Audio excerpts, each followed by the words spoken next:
大家好，欢迎收看《震惊最前线》，无马看中国，我是主持人张宏林。再次感谢大家收看我们的节目。以前我们在节目当中有许多不同来宾也谈到左派、右派，当然左派、右派。这个很有趣哦。台湾的民众基本上对于每次的投票率较高，对于公共参与的议题也比较高一些哦。相对于除了有关候选人的特质、政党的选择统独的一些选择以外，某些时候大家也会反思自己说，那某种程度你自己在整个政治光谱上到底是分左派、右派？我们都知道左派、右派从最早期法国在几百年前他们在推动的时候，当然最早在议事殿堂，刚好左边的比较激进，右边的可能比较温和，大家就简单的在谈所谓的左右。到数百年后，左右派的部分是不是那么单纯的在谈到社会主义、个人主义？是不是谈到保守的、自由的开放？是不是我们刚刚谈到的所谓的社会资本主义只是这样子的粗略的划分吗？这个值得我们好好来做一下深思哦。那今天很开心，我们邀请到的是透视中国的高级研究员，也是台大政治系的荣誉教授明居正老师哦，请大家也好好来帮我们这个做一下这个政治学上的 ABC 哦，让大家增广一下见闻。明老师你好。主持人宏林兄好，各位观众朋友们大家好。是明老师，每次题目上如果特别针对有关政治相关的一些分析，我觉得都非常棒。我常讲说，哇，这个如果是这个要考试政治学的同学哦，这明老师的节目刚好都是最棒的一个精华哦。这个如果我们是补习班老师，大家都不用讲，一定是名师。这个上课一定都是数百人在看哦。不过我觉得这真的是一个非常好的部分，因为这也是老师受欢迎的原因，因为这个讨论的过程当中非常的严谨，也让大家可以了解这些所有的脉络。那当然第一个问题我们就请教老师，因为老师过去也有提过的左派右派，当然我们就谈到常有时候我们在谈中国的议题，不免又会拿到这件事，也看到各国在左派右派的一个讨论。当然左派的光谱也很大，包含也许工党，包含也许我们谈到共产主义，但里面或多或少些许在光谱上又有一些不同。这是不是可以请老师也帮我们分析一下左派右派这个名词哦，到底是怎么样的状况会产生？这话说起来是要讲回的工业革命。工业革命之后呢，把传统的社会打烂掉了，所以大概推生出两个新的阶级出来。第一个叫资本家，就拥有工厂的、拥有生产资料的这些人；第二呢，就是不拥有工厂、不拥有那么大财富，然后去做工，我们叫做工人。所以通常就称为有产者跟无产者。这有产者、无产者呢，缠斗几十年之后呢，大体情况是这样子。因为有产的人或者说资本家的人数到底比较少，然后需要去做工赚钱才能生活的那些工人呢，无产者呢到底比较多，所以后来这有钱的呢就去压迫这没有钱的。简单说，有产者压迫无产者，压迫几十年之后，这无产者慢慢团结起来，也有些知识分子来帮忙呢，就开始产生了对抗。那么当社会问题越来越复杂之后呢，国家就想到办法说，那我就让这被压迫人呢有一个表达他们心声的方式，这样可能呢社会民怨呢会少一点。所以简单说呢，就慢慢出现了普选权，也不是一步出现的，就一步步开放的，也就是让被压迫这些人呢，一些人慢慢就拿到了普选权。所以当普选的权利越来越广泛、越来越普遍的时候呢，能够进到议会的、成为政治人物的呢，就需要老百姓的支持，对不对？所以普选权出来之后呢，跟着出现的呢就是政党，因为慢慢集合成了一个力量，就是政党。可是比较有趣的就是从历史来看，最早出现的政党是社会主义政党，是因为工人人数比较多，所以比较偏向下层阶级，所以比较偏向社会主义，所以社会主义政党也就是左派政党的出现。当左派政党慢慢成型，在国会里面慢慢形成压力的时候，这些资本家觉得说我们要对抗他们，所以资本家也就形成了政党，就变成所谓的资本家政党。然后再有一些呢，就保护皇帝的或保护王室的，就保皇党。所以大体上有三支力量，所以有王权、有资本家政党，然后有工人政党，大概是三角关系。这三角关系大概是这样的。平常的时候呢，资本家压迫工人，工人去对抗这资本家。当工人的势力大，资本家受不了的时候呢，资本家就跟王权去合作，去压迫工人。但如果说资本家太凶了，贵族太凶去压迫王权的时候呢，有时候王权又动用工人呢去压迫资本家，所以形成了非常有趣的三角关系。但就在这三角关系不断演化过程当中，第一，首先我们看见出现的是大体上比较支持下层工人的这些叫普罗大众的政党，然后再来就刚出现了这保守党。所以当这两类政党出现的时候，现代意义的政党体系开始出现，再加上保皇党，所以三类政党出来了。到后来，因为王室慢慢式微了嘛，在很多国家，或者是王室虽然存在，但是没有实际政治权利了，只有象征权利，所以政党呢就变成两大政党，一个呢就是比较资本家的政党，一个就比较工人的政党。那为什么出来左派右派？除了你刚刚讲说这个坐席之外呢，还有一点就是他们对于现存的政治、经济、社会秩序的态度。是。那么一般来说，比较右派的政党比较接近资本家跟王权政党，比较珍惜现存的政治、经济、社会秩序。然后左派是比较反对这个政治、经济、社会秩序的。所以左派常常想要批评这个秩序。或反对这秩序，那更左的政党像共产党叫推翻这秩序，那右派是赞成这秩序，支持的秩序，甚至要巩固这秩序。所以这个就你刚刚讲的政治光谱，大概就这样来的。我在台大过去教政党与选举哈，所以这么一开口可以讲很久。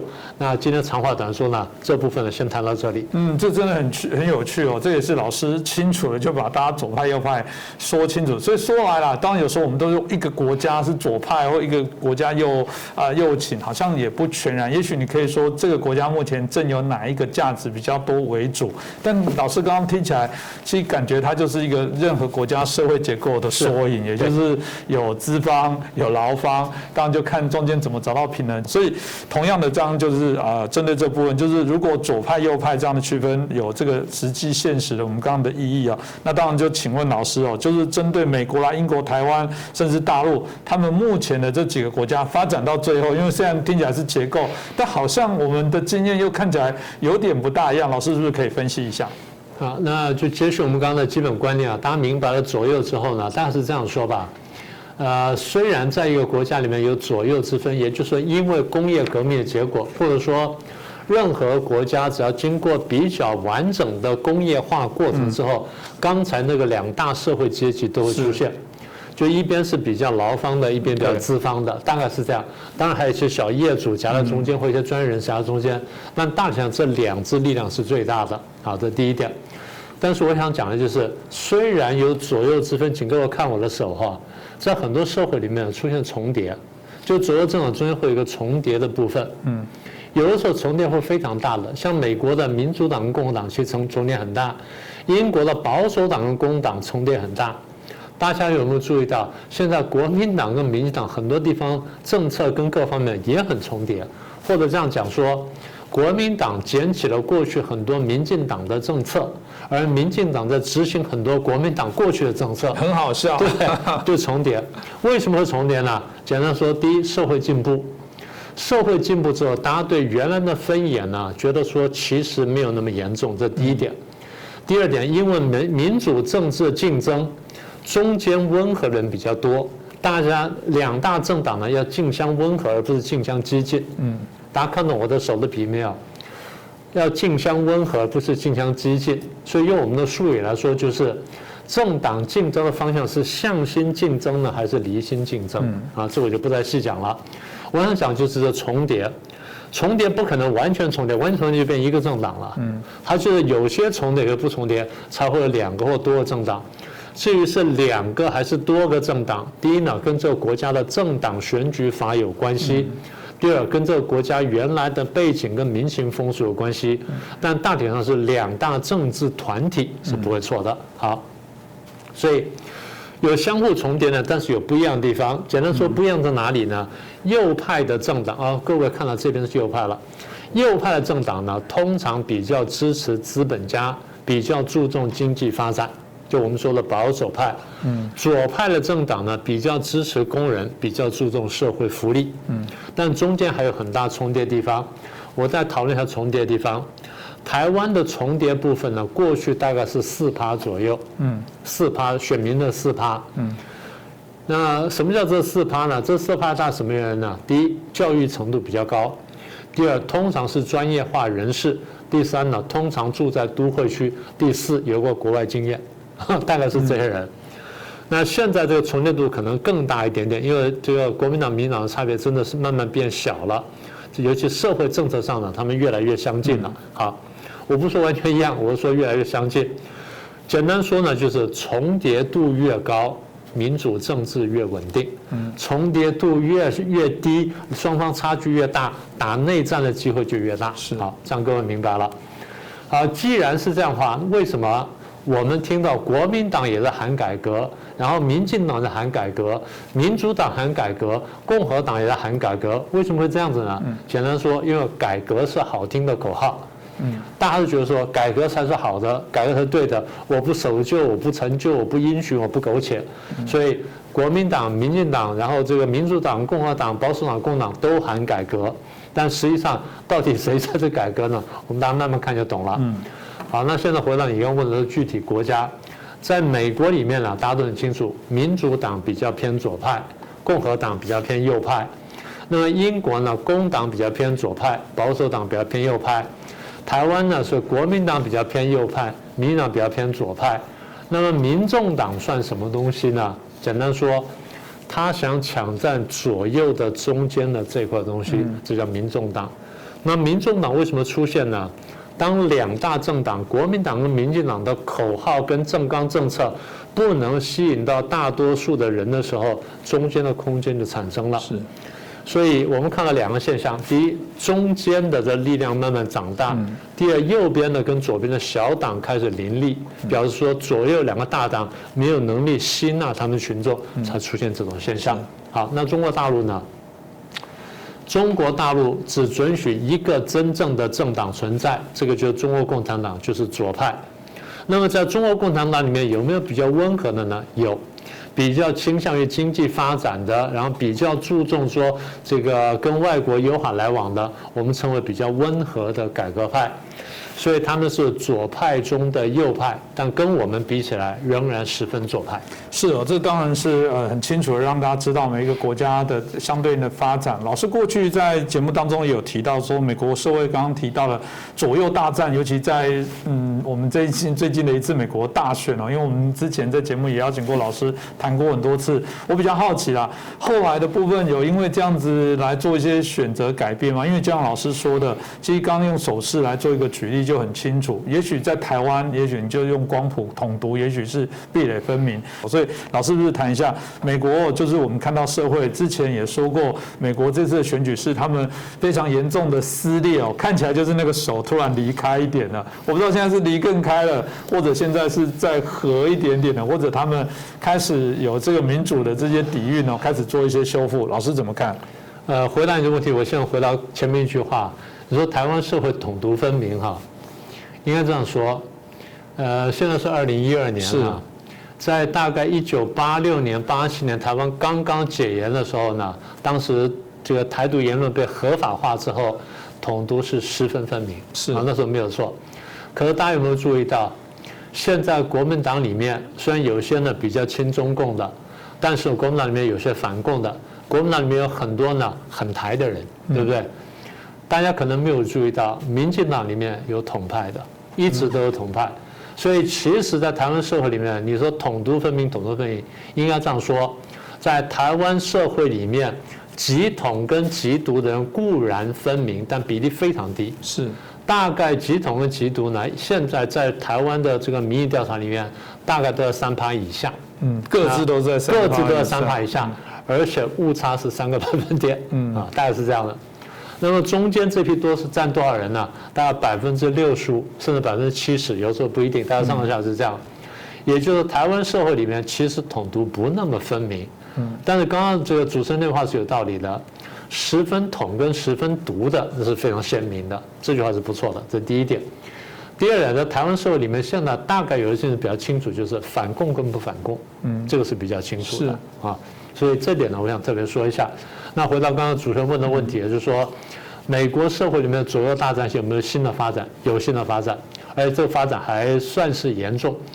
5月10号有一封公开信出来，署名叫做 Flag Officers for America，翻成中文呢，大概叫做为了美国的高阶将官。那个 for 它4啊，其实是英文的 FOR， 他们是取同音了。简单，什么叫 flag officer 呢？Flag officer 就是你在海军里面呢，你高到舰长以上的位置。是。那么后来美国把一些陆军、空军的比较高阶将官的也叫 flag officer， 也就是说你这边可以展示很多的标章啊什么等等，可以展示国旗的，就叫 flag officer。所以翻成中文就是比较高阶的将官了，高阶军官。For America 就是为了美国，所以比较流畅的翻译叫做为了美国的高阶军官。那么有多少人呢？124人公开签名联署了一封公开信，这封信比较严重啊，他们信还不算很短。他只要讲几个重要意思。他说，美国现在呢处在一个宪法权力受到全面爆发的攻击的一个危险当中。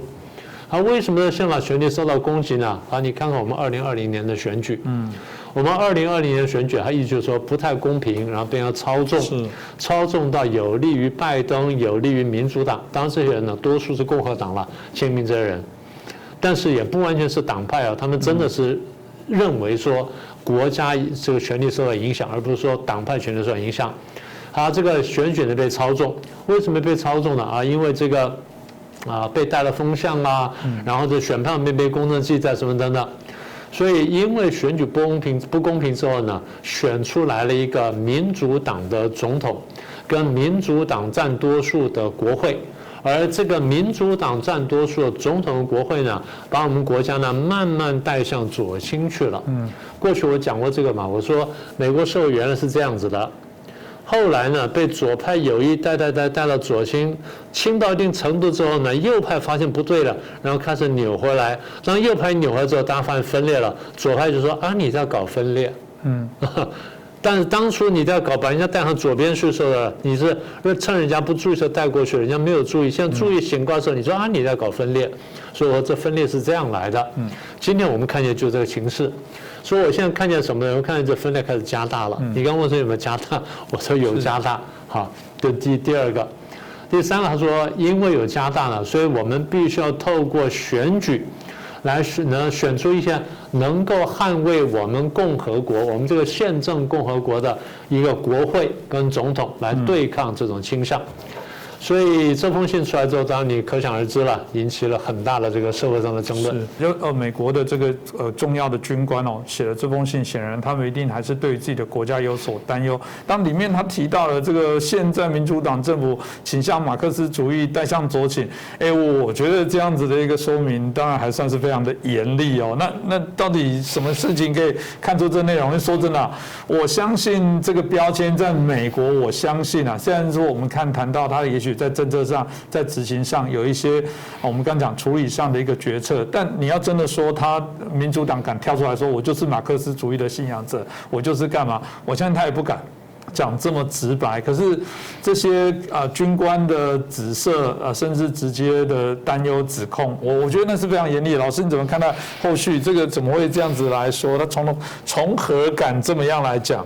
对，我们先说这个信的来源哈。这信的来源呢是一个退役少将，这个少将参加过越战，后来退的时候呢是少将了，叫Arbuckle， first name 叫 Joe Arbuckle。他领衔呢就是先找一批老战友、老朋友，大概就是茶余饭后呢讨论局势呢，这个心中有很多的不满跟不平，然后他说我们要把我们的意见表达出来。所以就找人慢慢大家就讨论，就形成一些共识，然后形成一些观点。那观点形成之后，就起草这封信。然后我把信看完之后，坦白说，我觉得信写的不算好。信写的不算好。为什么呢？它的那个层次不够分明。如果要我来写这信的话，首先我要先讲大的问题。大的问题是什么？我看到什么大问题？然后从这大的问题指出来之后，我就一层层剖析。讲说为什么我认为是带向左倾，为什么什么等等。所以再呼应说我们看到问题什么呢？我们的宪政秩序跟宪政共和国受到挑战，这是我们要保卫的。你这样前后呼应，然后一层层这个提出证据来比较可信。他们讲的有点凌乱，所以我有点惊讶。但他说什么呢？他第一呢，回到选举，他说选举呢不够公平，他没有准确反映人民的意愿。为什么呢？他说我们第一对选民的认定我们不清楚。当然我们看到很多地方计算这个选民呢这个身份认证有问题。台湾不是，台湾是你要去选举前，首先你要接到一个竞选通知，是竞选通知底下附了一大堆什么竞选公报啦、证件什么等等，然后到时候你要带着这个通知书去，然后拿出身份证明，然后两相吻合之后，他在名册上看到你，然后帮你打勾或帮你圈了之后，你才能领票。不行，还要自己压手。对，然后你要去领票，领完票在特定地方去投，投完之后怎么投？我们还讲说哦，这样投完之后，因为这个墨没干，你不要这样折，你要这样折，免得说变成废票什么。我们非常小心。美国是老牌的民主政治，很多选票呢是200年前设计的，他们基本上没有出过大问题，所以他们也没有想到会出问题，就是在这地方当中就出了一些问题。然后因为疫情的关系，很多人是用这个通讯投票，然后他的名称又没有确实掌握，然后很多地方说什么精神病院什么投了满票给这个谁啦，然后什么地方这个不在籍人又投票，然后又重复投，反正搞得一塌糊涂。简单说，选务工作没有我们做得好，所以他们没有讲得很准确，他只是说没有准确反映人民意愿，然后选票没有被计算什么重复呢，他讲得很模糊，他讲得不够精准，但他指出问题了，这第一个。第二，后来就说他对于这选民身份要进一步去调整啊，或进一步去确认了，或进一步去改善的时候呢，那他就批评了，他说有人说用这种来这个掌握，就基于常识的来掌握选民身份、确认身份的这种方式，叫做种族主义。这个话就比较严重了，是因为在美国呢，黑白始终是一个问题，那台湾省级是个问题，但省级上好很多了。那么这个种族是个问题，因为种族是眼睛看得见的，省级眼睛看不出来，种族黑白黄你眼睛看出来了。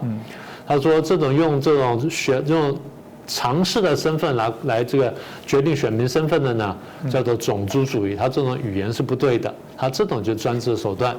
而我们提出这么多证据呢，第三点他说，我们提给联邦调查局跟提高最高法院呢，他们置之不理，的确程序上是有疏漏。这第三点。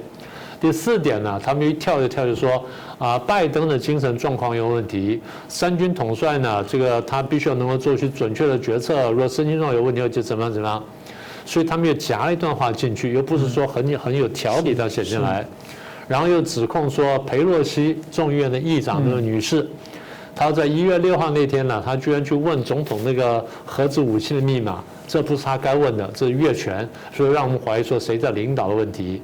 那在这些事情之下呢，他们就说，所以我们看见选出来的以民主党为主的国会跟总统跟行政机构，已经把我们社会带上了左倾的什么马克思式的这种方式什么等等，但是呢又没有给出很确凿的证据，所以它是一个描绘词，但是没有给出很确凿的证据。我们现在必须通过选举来反击、来反制什么等等。这个看起来比较像是一个道德的呼吁，又不是说很精准的一个什么，一个谏言啦，或者批评啦，或者什么等等这地步。但有一点说的比较好的，对中共说的比较好。最后他提到说，中共是美国最大的外部威胁，跟中国共产党建立合作关系，使他们更有胆量继续呢在军事、在经济、在政治、在科技上面朝向称霸世界跟统治世界去前进。所以面对这个问题，我们要采取更多的制裁来阻止他们称霸世界，来保护美国的利益。要我来讲的话，我就直接讲说，共产主义对人有多大的危害，对人类、对人性有多大的危害，它跟纳粹相比，它的危害大在哪里？所以这是对今天人类威胁。如果不这样的话，我们就怎么样？他当然指出了问题，但我觉得话讲得不够好。所以这封信呢，就是如果以文宣来说呢，就是让大家注意到这件事情了，但是是不是说很有说服力呢？坦白说，我觉得还不够。是因为老师提到这封信，如果大家还记得，其实在今年，因为大家都选举的事情，因为产生许多的问题大家也在谈说会顺利交接吗？当时也有10位前国防部长在华盛顿也邮报也呼吁当然是要求说。这个还是美国很重要的这个宪政的精神，还是这个提醒这个总统必须要做好这些交接。听起来跟这封信好像有一点点互相不同的这个相左。老师你怎么看待呢？其实我们不是讲左右大战吗？那个时候呢，因为有人呼吁说川普要干什么，然后川普在犹豫要不要干什么，有人说你也不应该这样干。那时候我们已经看出左右大战了，所以那时候我说会有左右大战。那我这样讲意思说，第一我已经看见了，第二我不认为那左右大战这么快能够解决，因为这看起来是一个比较深层的问题。那现在这封信就是 Arbuckle 这封信出来呢，很明确的回应了我们前面观察，的确有人认为说啊你们在左转，现在我们指出来，但指的不够精确。反而大家回头去看看蓬佩奥过去的多次演讲，乃至副总统彭斯过去多次演讲，对于指出这种左倾的危险，其实还比较好。是，我觉得如果把那信原封不动拿过来讲，或者演讲稿原封不动拿过来讲，其实还比较清楚。但是这 Arbuckle 说，我们现在必须讲，不讲话就是失职。但是可想而知的，如果当时就有这么大的这个问题，然后的问题都还没有解决，还深层的话呢 ，Arbuckle 这个公开信出来一定引起反击。果然不错，反击了。所以有退休的空军上校一位女士跳出来反击，她说啊，你这是反民主的。然后有这个军民关系的这个专家出来讲说，你这样子利用军阶跟军方的声誉进行了可耻、恶心又明目张胆的党派攻击。这话当然讲得很重，但是这说明说，有人的确是从党派上看这个问题。但是我必须提醒各位，在表面层次是党派，在底下的确是左右之争，这是真事情。然后更有趣就是参谋长联席会议呢，一个前主席，这个退休海军上将 Mullen， 然后他说这封信呢充满了右派共和党人的论调什么等等。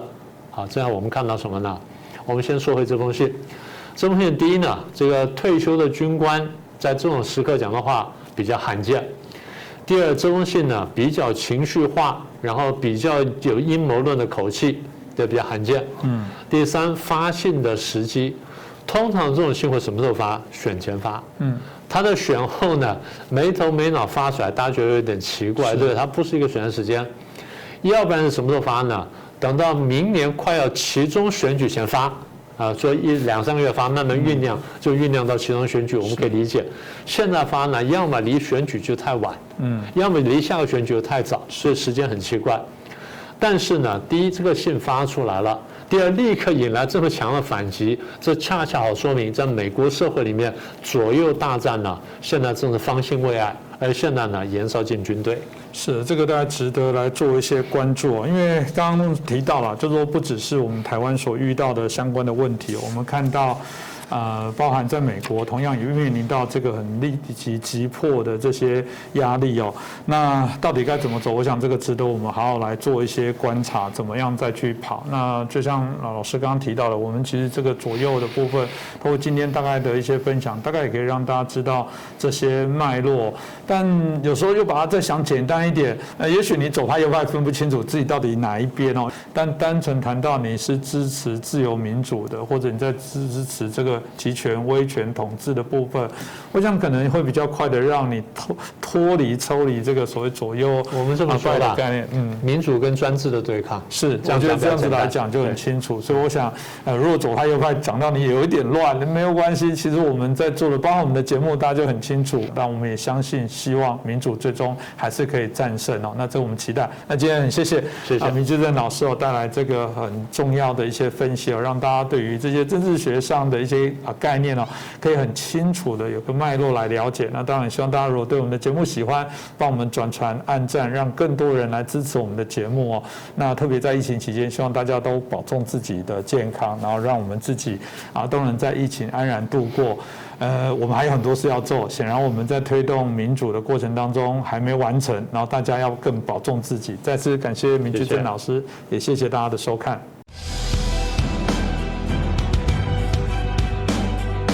各位震惊最前线的好朋友们，我是主持人张宏林，欢迎订阅我们的频道，也记得打开小铃铛，掌握最新节目通知，让精彩评论不错过。更欢迎留言、转传影片，